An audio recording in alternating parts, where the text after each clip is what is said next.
Hello and welcome to our Insights webinars, and today we'll be going through our first episode, which is Geo-demand reports. Here we can understand where your customers are located. So your host today is going to be myself, Joanna Evenden, who sits within the product team at Crimtan, and with me I have Joe. Hey there, I'm Joe Mountford, lead data scientist at Crimtan, and I sit within the analytics team. The Geo-demand analysis is my baby. It's great to have you on board, Joe, taking you through this. So before we go on to the agenda for today on the Geo-demand reports, what we'll be covering off is just a quick intro in terms of Crimtan, just in case anyone out there is not familiar with who we are.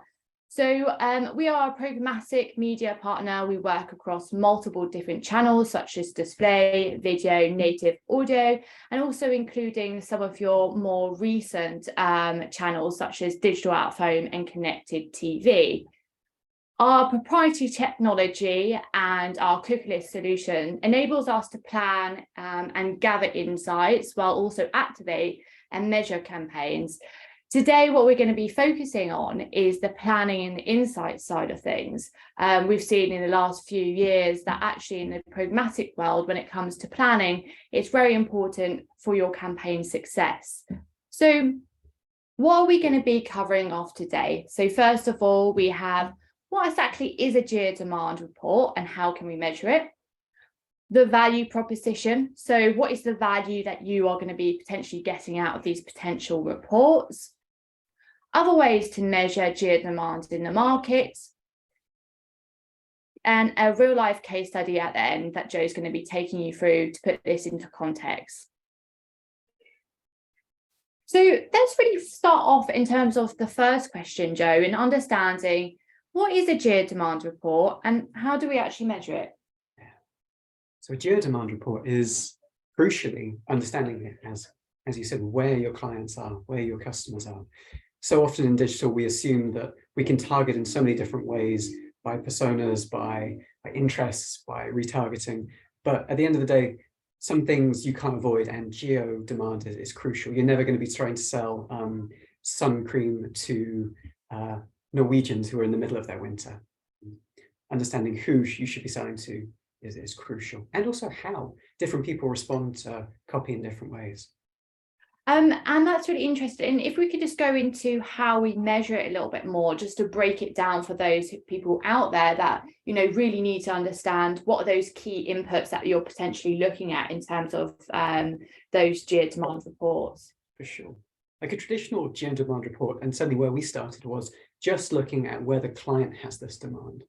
However, we've since branched out, which is crucial. If you're trying to sell something, J&J's sun cream, you want to be focusing where there's demand. However, you can look at it in different ways. So there's two other axes that we look at. The first is understanding where are your competitors in the market. Sometimes you might want to be avoiding that, or if you're a challenger brand, you might want to be actively engaging in that. And then finally, you want to be understanding that generic market demand. So where are people already looking for the product you're going for, but don't know about you just yet?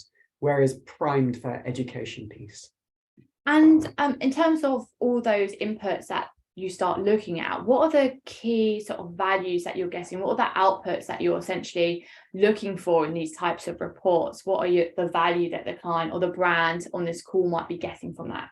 For sure. Yeah, it started off as an internal report, but it's turned into a very strategic insights piece. It allows us to understand how to talk to the right people, which areas we should be expanding into, which areas, could have that opportunity that a client's been missing, and also understanding how are your competitors developing, where should you be defending against your competitors, and that of course impacts the copy that you're delivering. You're reminding people of your value proposition rather than just a brand education piece. And then finally, perhaps the most exciting one is that opportunity for diamonds in the rough, where neither you nor your competitors are known. Those are key areas where you can go, hey, they're still in the research phase. We can jump in there and let them know about sun cream. That's great. And it seems like there's quite a lot of value that you're bringing out there, that actually these insights report really help focus your strategy and sort of the location that you should be focusing on.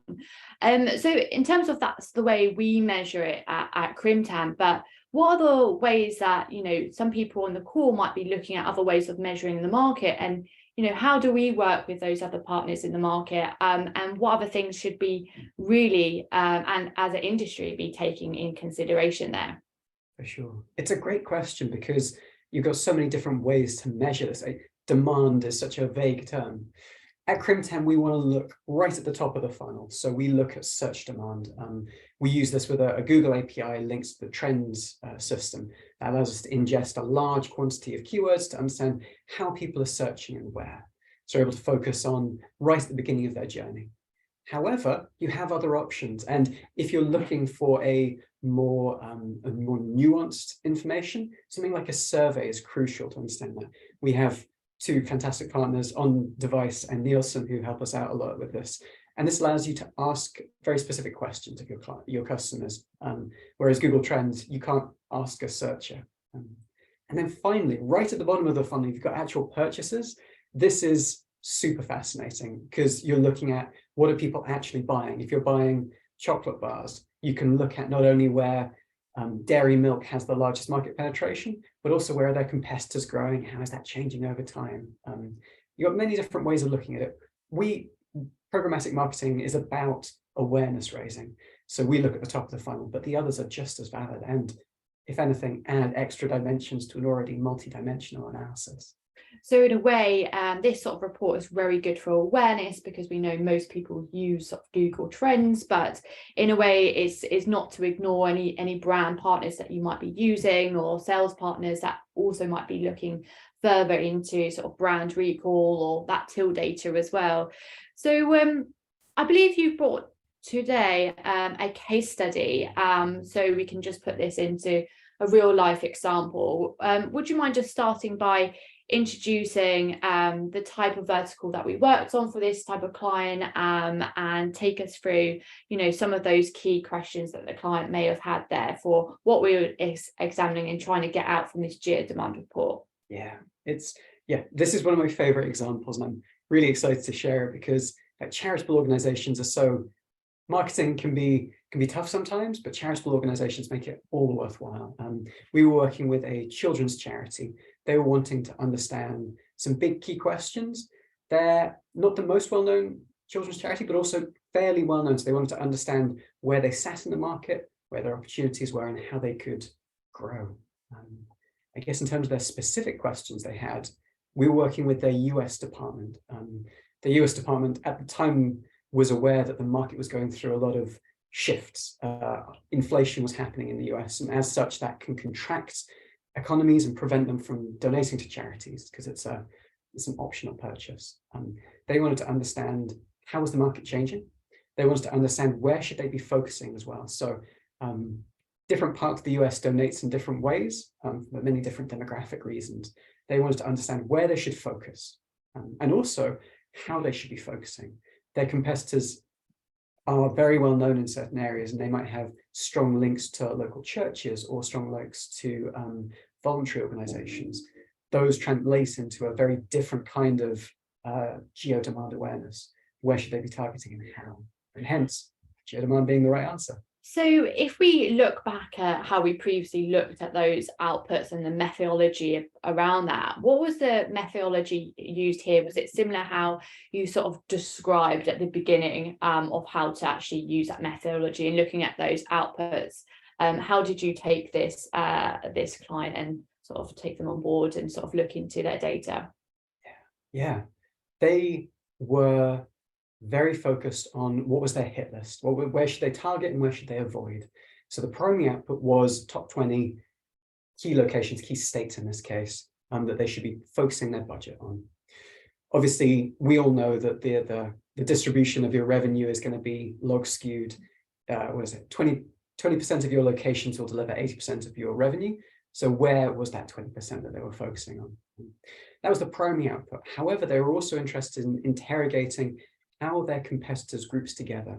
That's one of the examples we have on the slide of where's that heat map, what's that overlap looking at. We were able to identify those states that were really competitive. Where should they potentially not get the highest ROI but still need to be there? Where was it non-competitive but still looking to donate? That was really interesting, particularly given some of the contextual awareness at the time. Some areas were just spiking, surprisingly. And then others, where were they highly engaged in charity already, and where should they be focusing on their already existing heartland? And that sounds like there's quite a lot that went into the analysis of the insights piece. And what was the impact that really the client saw, or you saw on your side, in terms of the advice you gave the brand in terms of the impact of what that Geo-demand report was saying?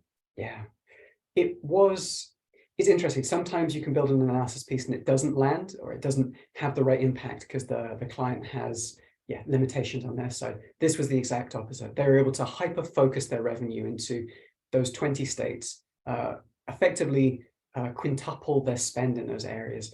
And because these were their most focused areas, that ROI massively increased. So beyond just if you increase spend, you expect to increase revenue. However, their ROI also increased dramatically. And that's because they were focusing on key areas that were already engaged or looking to donate. They were harnessing existing demand.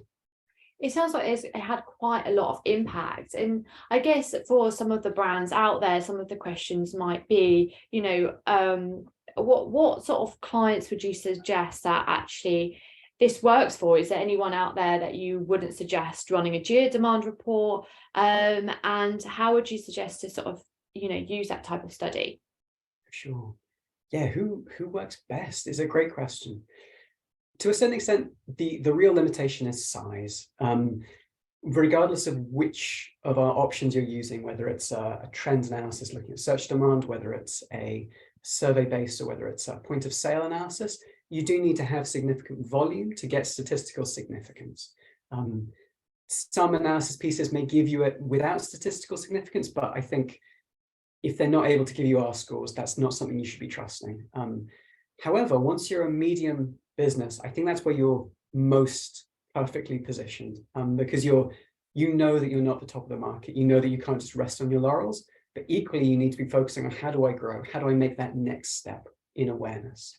And that is, I think, the most important. You need to have a certain amount of distinctness in your product.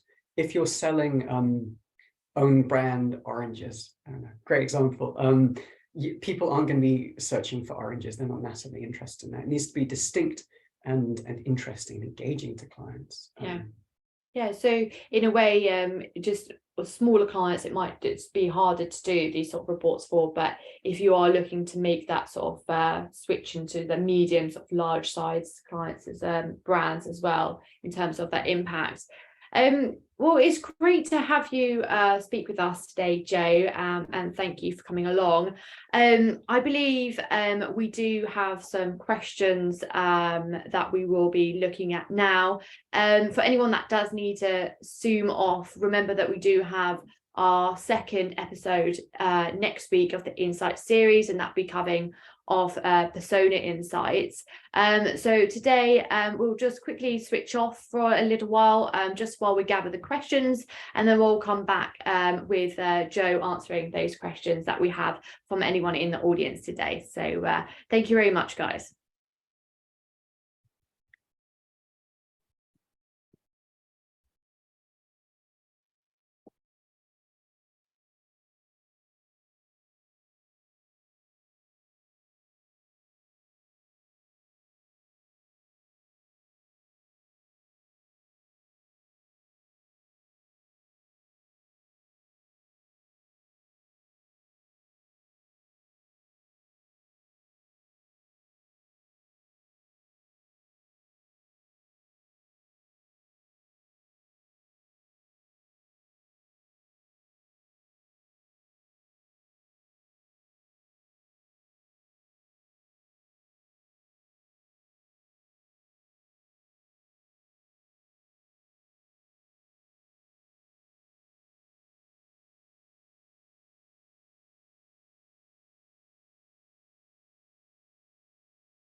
Hello and welcome back. So we have some questions in.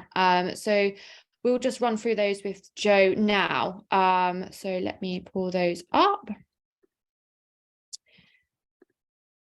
1 second.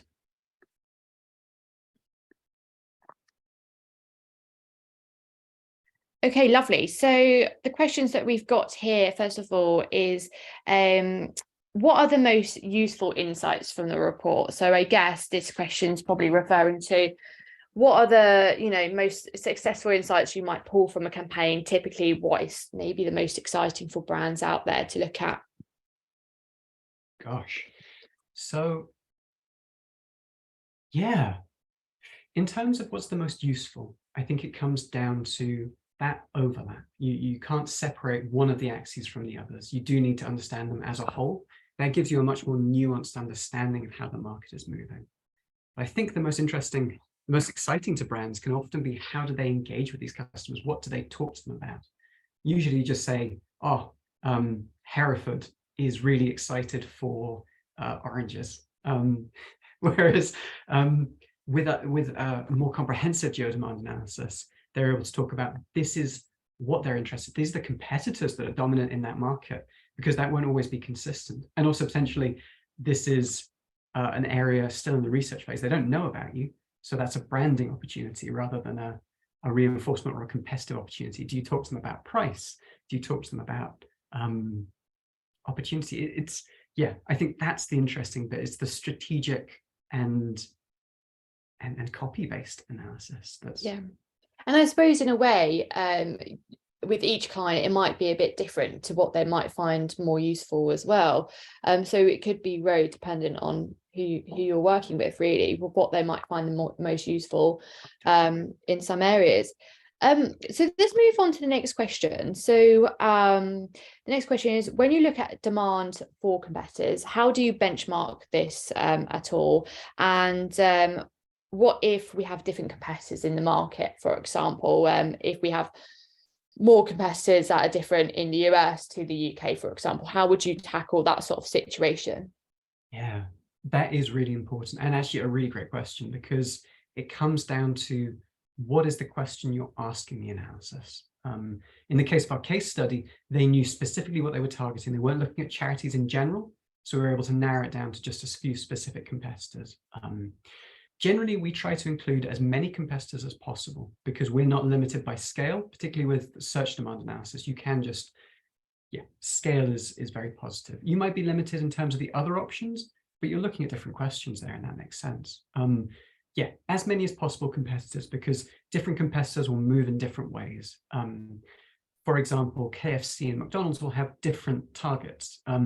They know that they overlap quite strongly, but those differences are where it matters. Where is there a McDonald's but no KFC? That's our opportunity to jump in with a Taco Bell or something. Yeah, so it's really important to understand across all the different markets, really, what those competitors, and there's no limitations of what we could potentially look at in terms of that competitor research and lists for those brands out there as well. And that's great to know. And I believe that's all the time that we have for questions today. Thank you very much, Joe, for joining us. But please, again, just a reminder, please join us next week for our Persona Insights reports. It will be myself and Joe hosting the session again. So we look forward to seeing you next week.